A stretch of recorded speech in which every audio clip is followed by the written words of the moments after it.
మోసే నీ చేతిలో ఉన్న కర్రను ఐగుప్తుల మీద ఉంచు అనగానే అలా దేశం మీద ఉంచేశాడు. అప్పుడు తూర్పు నుండి బలమైన గాలిని రప్పించాడు.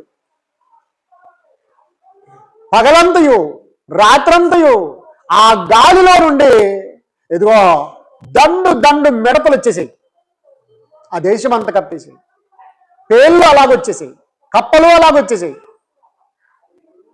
గమనించారా?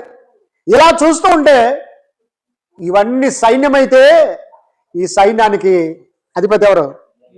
ఎస్, మిడతలకు, కప్పలకు, పాములకు, తేళ్లకు, కందరీగలకు, జోరీగలకు, ఇంకా ఏమైనా అనుకోండి, వాటన్నిటిని రప్పించేవాడు ఆయనే, నాశనం చేసేవాడు ఆయనే, వెనక్కి పంపించేవాడు ఆయనే.